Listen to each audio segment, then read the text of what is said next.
Esto es Empoderamiento Familiar en Cristo. Bienvenido. Muy buenos días, ¿cómo están? Les saludo con mucho gusto, dando gracias a Dios por un nuevo día, por la bendición de poder seguir estudiando su palabra. Bueno, vamos a continuar con el ministerio del profeta. Hoy vamos a ver diferentes puntos y voy a empezar con el título de diferencia entre profetizar y ser profeta.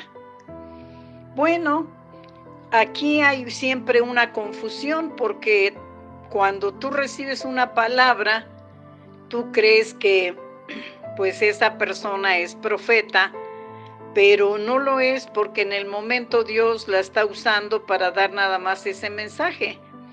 Entonces vamos a ver la diferencia. Muy bien. La profecía, como sabemos, es una de las manifestaciones de nuestro Señor Espíritu Santo en la vida de cualquier creyente, por supuesto, lleno del Espíritu Santo, al que Él quiere usar en un momento determinado, pues lo va a usar y va a ser de forma esporádica. ¿Por qué? Porque no tiene el ministerio.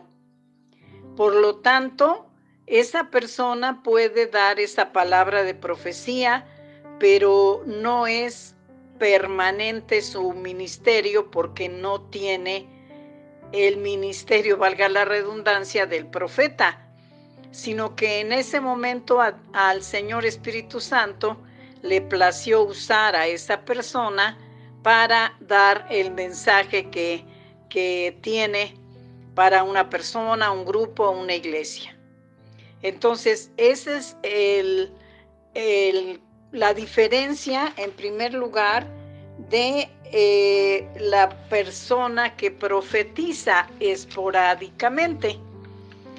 Pero en cambio vamos a ver que el oficio del profeta no es una manifestación de nuestro Señor Espíritu Santo espontánea, no, sino que ya es un don ministerial permanente. Entonces, si notamos la diferencia, pues es muy grande. Gracias a Dios y a su misericordia tan grande, bueno, puede tomar algún hijo suyo para dar alguna palabra, pero no tiene el ministerio de profeta. En cambio, el profeta ya tiene un llamado de parte de nuestro Señor Espíritu Santo para fluir en un ministerio permanente. Entonces, esa es la diferencia. Si nosotros nos damos cuenta, bueno, pues podemos ahora entender que no a todos les vamos a decir que son profetas, ¿sí? Sea hombre, sea mujer. No. ¿Por qué? Porque ya con esta explicación podemos ver que pues hay una distancia entre cada uno. Por lo tanto, pues vemos que los dos son usados por nuestro Dios Todopoderoso, claro que sí, pero uno en una forma esporádica y el otro en un ministerio permanente. Entonces, esa es la diferencia. Por lo tanto, no podemos llamar profeta a una persona que por primera vez nos da un mensaje y decir, no, es que la hermana es profeta porque me dio palabra de Dios para mí. No, ya con esto nosotros vamos a poder entender la diferencia que existe en profetizar y desarrollar el ministerio permanente de profeta. Muy bien, el mensaje que Dios pues de alguna manera está dando en el momento de entregar la profecía tiene que ser en el idioma del lugar a donde estamos. ¿Qué quiero decir con esto? Que el que va a entregar el mensaje lo va a hacer totalmente en español. ¿Por qué? Porque aquí las lenguas en la profecía no son necesarias, porque si no hay un intérprete, la persona o las personas pues quedan sin entender lo que el profeta dijo. Por lo tanto, vemos que entonces tenemos que usar nuestro lenguaje, que es el español, cuando estemos dando esa palabra de profecía. ¿Por qué? Porque a veces cuando se inicia este ministerio se meten las lenguas y entonces de alguna manera la gente principalmente que tiene poco en el cristianismo, pues tiene un poquito de duda porque dice, hay palabras que yo no entendí que dijo. Y a veces podemos hacer que nuestro mensaje se pierda, que nuestro mensaje no haya sido entregado con la sencillez y claridad que Dios quiere. Por lo tanto, vemos que entonces aquí las lenguas de alguna manera pues no son necesarias para impartir esa profecía. Ahora, aquí hay un punto que tiene que ver con el dominio propio del profeta. El profeta no pierde la conciencia de lo que está hablando, dónde está y qué está haciendo. No, de ninguna manera. Él sigue claro en el lugar que está y lo que está hablando. Por lo tanto, mis amados hermanos, aquí también tenemos que hacer esta observación. Cuando se entrega una profecía, pues no tenemos por qué gritar, no tenemos por qué temblar, no tenemos por qué llorar, ¿verdad? Etcétera, porque entonces de alguna forma pues nos puede distraer del mensaje que Dios está dando por la actitud del profeta. Sí, aquí es cuando el profeta debe de depender de Dios para que su cuerpo, su mente, su boca esté totalmente sujeta a Él, ¿verdad? Por lo tanto, nosotros vemos que cuando se entrega un mensaje, se entrega en la paz de Dios, en la autoridad de Dios y en la claridad de Dios.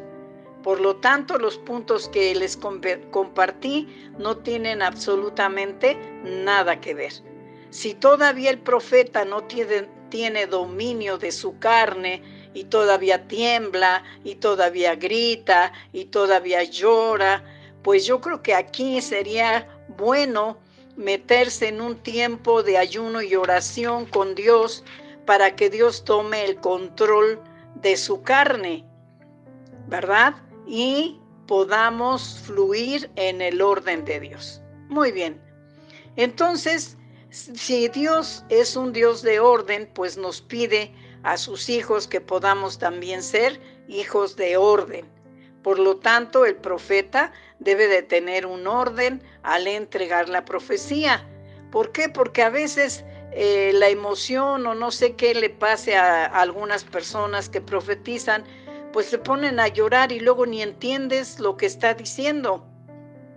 O gritan, y esos gritos a veces pues te sacan de onda, como diría el joven hoy en día, ¿no? Y entonces el motivo de la palabra se pierde.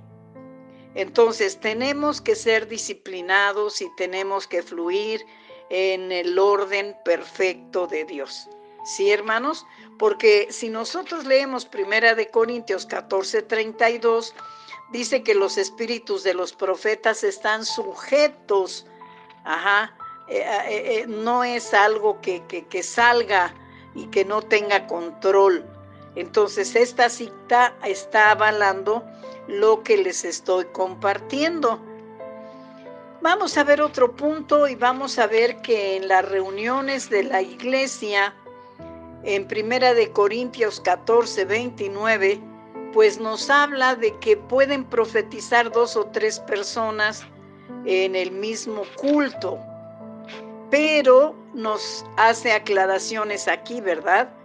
Que de alguna manera tiene que ser uno por uno y que estemos aprendiendo a ser exhortados o depende de la palabra que se está recibiendo. Por lo tanto, El orden en la iglesia es importante y tenemos que pedirle a nuestro Señor Espíritu Santo que tome el control de nuestra boca y que el mensaje se entregue tal cual lo está dando el Señor, sin agregar manifestaciones de la carne que pueden distraer a la gente de recibir esta palabra. Aquí es importante comentarles que dentro del culto un profeta no puede profetizar cuando el pastor o algún hermano está tomando la palabra en el púlpito y está compartiendo el mensaje. Aquí no podemos interrumpir la palabra de Dios. ¿Por qué? Porque entonces iríamos en contra del orden que Dios quiere que de alguna manera pues podamos tener.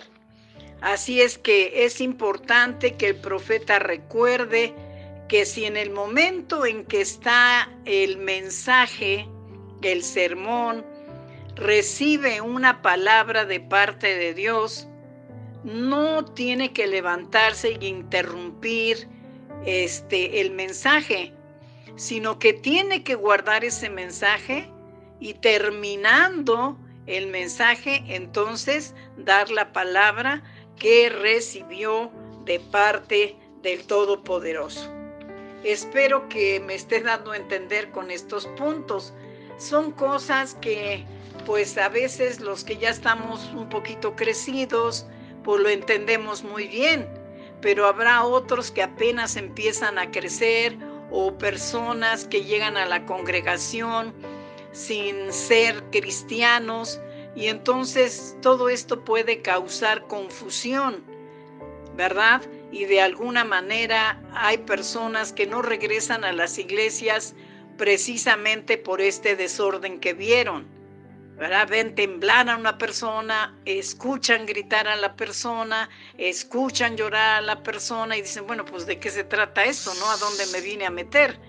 Y entonces en lugar de cultivar esas vidas y que esas vidas se cimienten en la iglesia, pues algunos se van por esta confusión. Por lo tanto, por eso la palabra de Dios es fiel y verdadera y nos dice que tenemos que fluir en el orden de Dios para no causar ninguna confusión, sino ser bendición, que se centre la persona, las personas o la congregación en lo que están escuchando, no lo que están viendo. Y entonces allí se cumple también la palabra donde dice que todos seremos edificados. Muy bien. Bueno, pues termino ya con todos estos puntos y vamos a pasar a otro pues tema muy extenso, por supuesto, pero no lo vamos a ver de esta manera. Les voy a dejar de tarea que lean todos los capítulos que de alguna manera les voy a estar compartiendo. Y es precisamente los falsos profetas. Ustedes dirán, ¿cómo? ¿Los falsos profetas? Sí, hay gente que puede estar dando una palabra de profecía en su carne y entonces a esta persona se le va a decir que es un falso profeta. O puede ser que de alguna manera está siendo influida por algún demonio porque no lleva una vida de santidad, de consagración al Todopoderoso. Y entonces el enemigo aprovecha cualquier rendija, porque ni puerta, ¿verdad?, para entrar y traer confusión.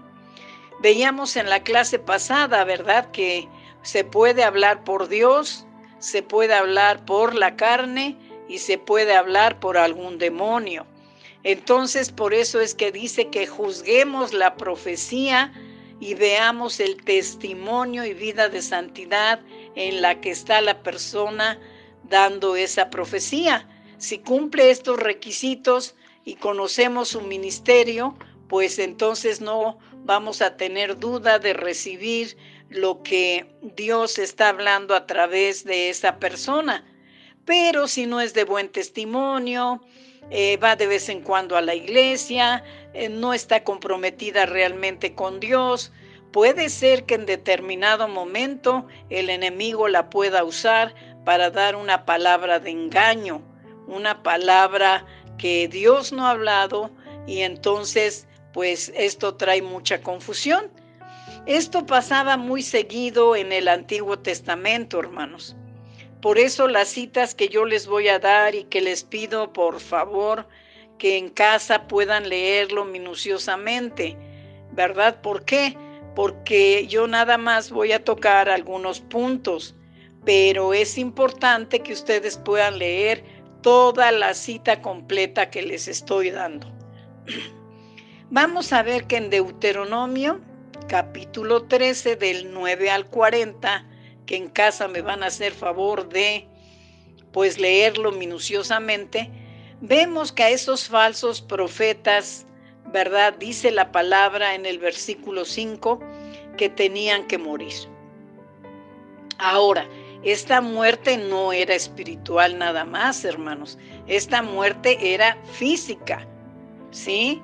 Cuando alguien se levantaba y decía, el Señor dice así, y el Señor no había hablado, y esa palabra nunca se cumplía, entonces ese profeta tenía que morir. Fíjense nada más. Entonces, vemos qué delicado es hablar en el nombre de nuestro Dios cuando Él no ha hablado palabra. Y dentro de estos versículos voy a destacar el 16, y dice que pues daban vanas esperanzas a la gente, hablaban visión de su propio corazón y no de la boca de Jehová. Entonces vemos que esto se cumple con lo que les estoy diciendo, ¿verdad? Hablaban de su corazón, o sea, de su carne. ¿Qué dice la palabra? Que de la abundancia del corazón habla la boca. Por lo tanto, hermanos, estas personas hablaban de su carne, ¿verdad? Daban una visión propia, y entonces Dios no había hablado. En el versículo 21 dice, el Señor dice, yo no los envié. Aquellos profetas que están hablando de esa manera, yo no los llamé, yo no les he hablado, mas ellos profetizaban. El versículo 30 dice, yo estoy, dice Jehová, contra los profetas que hurtan mis palabras. ¿Qué quiere decir hurtar? Es robar. En el momento tal vez ese profeta sí recibió una palabra, pero no la dio. Y dijo, no, mejor yo voy a decir esto. Y entonces estaba cometiendo ese error de robar la palabra que Dios había dado. Aquí es a veces frecuente que suceda eso cuando hay una palabra de exhortación fuerte, muy fuerte para tal vez una persona, y cuando la recibe el profeta dice, ay, pero ¿cómo le voy a decir al hermano esto? Es muy fuerte, muy duro. Y entonces a veces pasan los días y pues no entregó la palabra. ¿Por qué? Porque pensó que era una palabra muy dura y no quiso darla. Entonces, aquí es cuando se hurta la palabra de Dios. Y también Dios está en contra de esos profetas. En el versículo 31 dice, endulzan sus lenguas y dicen, Él ha dicho. Él es Dios, ¿verdad? Y entonces dice que endulzan sus lenguas. ¿Qué quiere decir? Que muchas veces vemos que pues se entrega la palabra, pero también se entrega con cierta dulzura, acariciando el corazón, como diríamos, ¿verdad? Y entonces, pues esto tampoco es correcto cuando el Señor no habló así. Hay veces que sí habla el Señor con una dulzura, con ternura, nos acaricia con su voz, y entonces sabemos que Dios está hablando. Pero cuando el profeta quiere meter de la dulzura de su lengua, pues aquí dice el Señor que Él no ha hablado. En el versículo 31 también dice que profetizan sueños mentirosos. y los cuentan y hacen errar a su pueblo con las mentiras y lisonjas. Aquí también tengamos cuidado, hermanos. Miren, aquí en cuestión de sueños también hay las 3 cosas que les compartí de la profecía. Puede ser que venga de Dios el sueño, puede ser que su carne le esté provocando, o puede ser que en un momento de pecado o de no estar en santidad, el enemigo ponga sueños mentirosos. Y cuando se comparten, pues sinceramente, hermanos, pues viene un descontrol en la vida de una persona. ¿Por qué? Porque con sus mentiras y lisonjas, ¿verdad?, hacen caer a la gente y engañar a la gente. Por lo tanto, tengamos cuidado. El profeta recibe sueños, claro que sí, ¿verdad? Y cuando recibe sueños de parte del Señor, pues se cumplen y de alguna manera no traen ningún descontrol en la gente. Pero cuando esos sueños no vienen de Dios y se comparte, a veces trae confusión en la gente, trae dolor en lugar de bendición. En el versículo 34 dice, ¿verdad?, que pues hay un castigo sobre ese profeta y sobre su casa. Fíjese qué triste. Aquí no nada más el profeta mentiroso, falso, va a recibir el castigo de Dios, sino su casa también. Y entonces esto pues da tristeza porque pues daña a terceros por el pecado del profeta. En el 39 dice, yo os echaré en el olvido, fíjense, y los arrancaré de mi presencia, y a la ciudad que di a vosotros y a vuestros padres. ¿Qué quiere decir, hermanos? Echar en el olvido, que no se va a volver a acordar de ellos, los va a arrancar de su presencia y de la ciudad, de sus padres y de donde vive. Entonces, son castigos muy fuertes.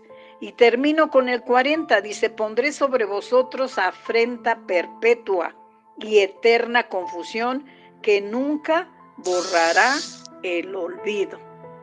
Entonces, mis amados hermanos, es importante ver simplemente en este pasaje de Deuteronomio 13 todo lo que Dios habla sobre el falso profeta.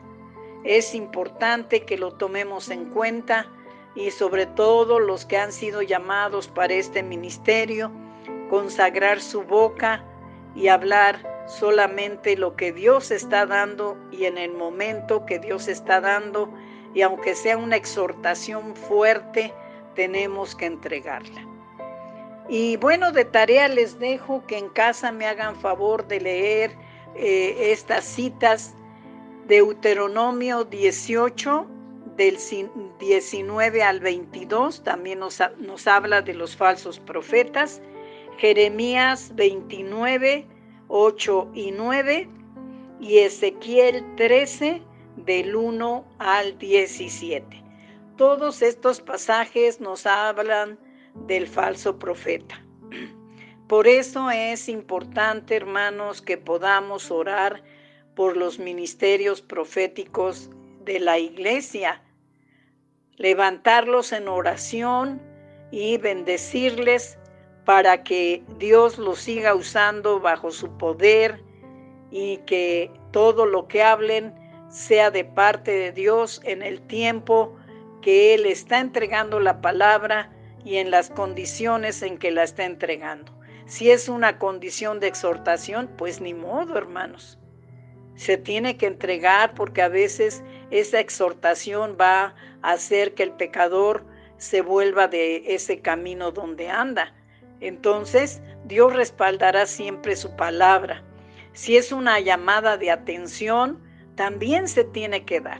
Aquí muchas veces vemos que a veces cuando recibe el profeta una palabra para un pastor, para un evangelista, le cuesta mucho trabajo entregarla porque dice, ay, pero ¿cómo le voy a decir a mi pastor esto? Ay, ¿cómo le voy a decir a mi evangelista esto? Y a veces por no ser obedientes, entonces como leímos en el versículo 30 de Deuteronomio 13, hurtamos la palabra de Dios. O sea, robamos esa palabra porque no la entregamos. ¿Por qué? Porque es tu pastor, porque es tu amiga el evangelista, etcétera. Entonces aquí no tenemos que ver rangos. Aquí tenemos que ver a la persona con la necesidad que Dios está mostrando y que, pues, hermanos, aunque sea palabra fuerte, se tiene que entregar. Sí, mis amados hermanos, yo espero que con estos puntos, pues, podamos entender, ¿verdad?, el ministerio de profeta y que podamos nosotros, pues, pedirle al Señor que si en su amor y en su misericordia quiere levantarnos en este ministerio, pues nos levante para poder servirle, para poder honrarle, para que su nombre sea glorificado y para que la gente sea altamente